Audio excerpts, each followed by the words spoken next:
Hey everyone, I'm Scott Cunningham, aka Scottsy Business, and today we're going to be talking about KYC, or Know Your Customer verification processes on crypto exchanges. Why does it matter? Why is it important? Is this only on certain types of exchanges? How does this relate back to you? And is there a way to get around this at all? We're going to dive into all of that and answer all of those questions. But first, what is KYC exactly, or Know Your Customer? Well, according to Investopedia, it is a standard in the investment industry where they need to know information about you so that they have that data on your risk tolerance, your investment, like your positions, your knowledge. It's essentially so that they've done everything on their end to ensure that you're not going to make some crazy mistakes. They have disclaimers, all these different things.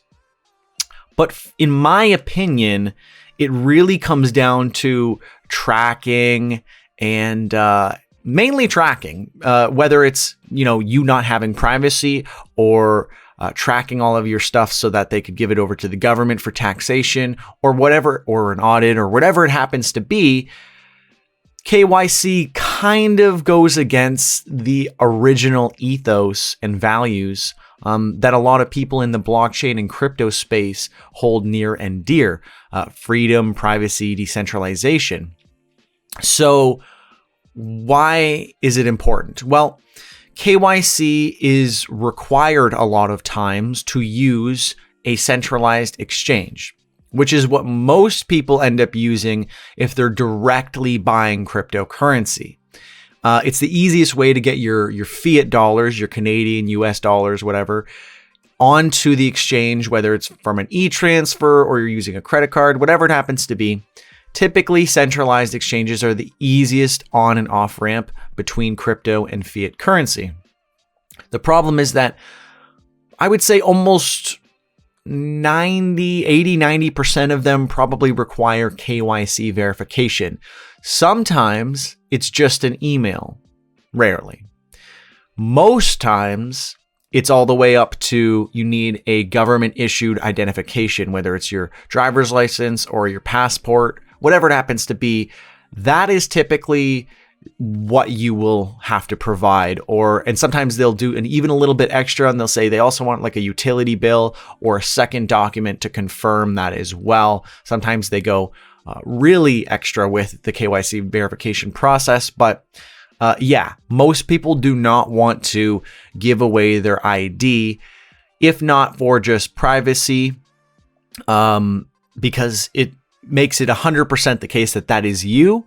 And that if the government were ever to audit or get information from them, as we just saw recently in Canada, the main exchange that I've been using, CoinSquare, in March, they were forced to give over all the information and all the transaction history and data for anyone who had at least $20,000 on the platform. Unfortunately for me, I fall into that group.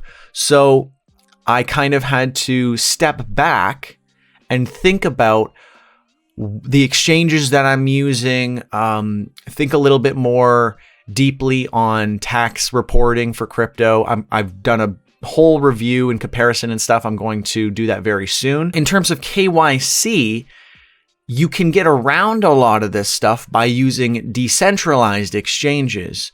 You don't have to deal with, depending on what you want to do morally or whatever, you might not have to necessarily report everything in a decentralized exchange to the government or whoever, because they're not going to be able to request it from them, just like we saw with centralized exchanges. So, that's to each their own for if you want to try to finesse taxes or whatever you want to do. But at least in just talking about privacy, a lot of people value their privacy, especially in the crypto world, because that is kind of at the forefront of the ethos and the values behind a lot of cryptocurrency projects, especially Bitcoin trying to decentralize the bank system and store value, or at least access to it and control and ownership. So the reason that KYC is so important is because it's the way to kind of restrict that, circumvent that. Though it has always been a standard for stock exchanges, etc., it's a little different because people treat stocks and crypto very differently, at least especially here in Canada, where I have a tax-free savings account where I can trade up to a certain amount without having to report any capital gains on my stocks. But I can't do that with cryptocurrency unless I invest in a Bitcoin ETF or an Ethereum ETF, which we do again have in Canada, which is nice. But for people who are directly investing in cryptocurrency, which is a great deal of people, they get very overwhelmed with, what's going to happen with tax reporting, how private is this, lots and lots of different questions. So using a decentralized exchange is typically the way that you're going to get around this. Whether it's, basically the same thing as a centralized exchange, but just decentralized. Typically they operate in a sort of swap form. I've covered this in 2 videos previously, which I will link.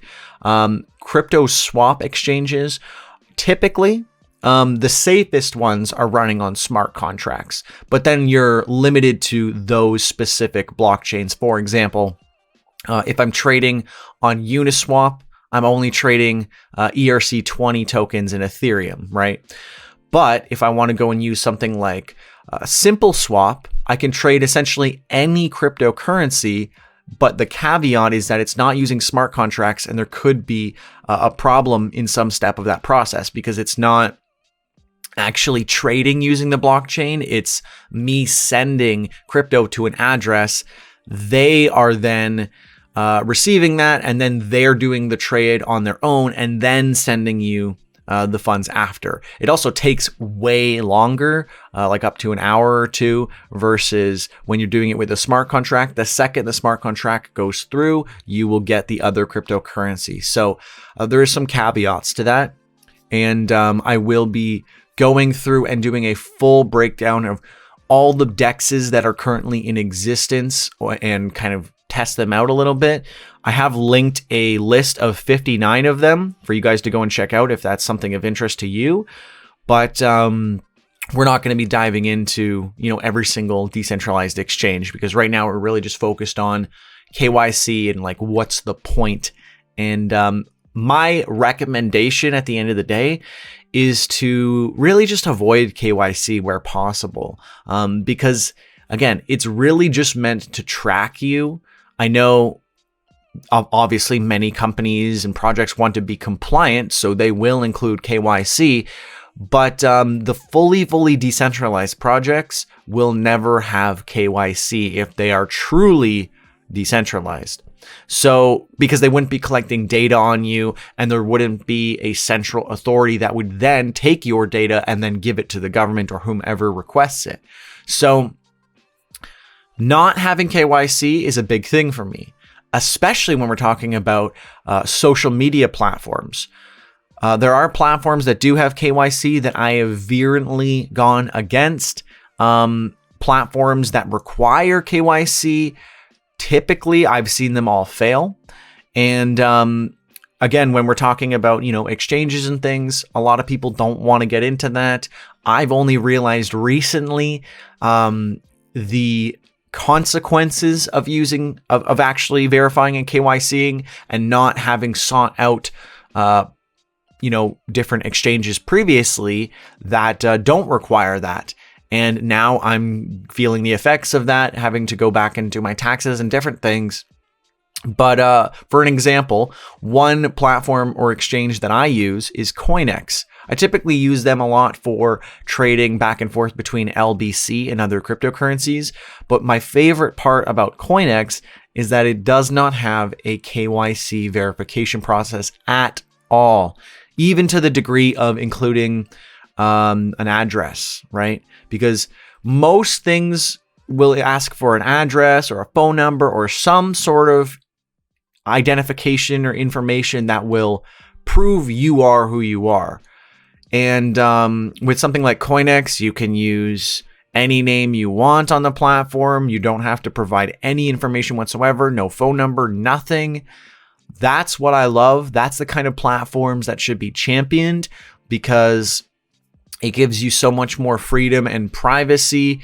Whether or not you are doing unscrupulous things like avoiding taxes, privacy should be at the forefront of what we're aiming for with crypto, and we should be championing those types of projects and patronizing them as much as we can. So my next little move over the next week or two will be completely shutting down every account that I use on a KYC crypto exchange, aside from the one that I use to get on and off from crypto. I've yet to see a really good solution for getting between my bank and crypto. But ideally, you could get to the point where you're earning crypto, or you're just working within the crypto atmosphere for spending, expenses, living, all that kind of stuff.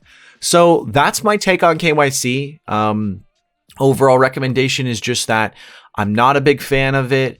I'm realizing that there are more consequences around this and related to privacy and finances, and I'm kind of understanding that more so now. I've always been against KYC, but specifically I'm pulling out of centralized exchanges that require that now. So I'm definitely going to be focused on swap exchanges, using any kind of DEXs that I can find, and I will be doing a full review and breakdown of that in the future.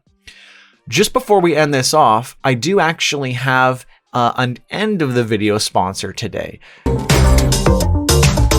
Secux secures your private keys and protects your digital assets so you can relax and enjoy all the little things in life. Thanks again to my sponsor. And just so you guys know, I am running a Twitter giveaway with this sponsor for the next 7 days or so, or I guess it depends when I post this. It'll be ending on the 18th on Sunday, and that's when I will draw the winner, or two winners actually. Two people will get a Secux, I believe that's how it's pronounced, hardware wallet, the W20, I believe it is. They're worth $140 US, so pretty nice. They're pretty cool. They're a good size, have a good solid screen to them. So yeah, if you don't have a hardware wallet and you want to get one, go and check out that Twitter giveaway on my Twitter. Again, it will end in on the 18th. So just to keep on top of that. Anyways, that is everything for today. Let me know, what is your take on KYC? Do you avoid platforms that have any type of KYC? Are you more willing to give your phone number or say your address, but not willing to give your ID? Where's the line drawn for you? And what are your thoughts on taxes and how that relates to KYC, accounting and reporting and how they give your information over to the government? Let me know all that good stuff.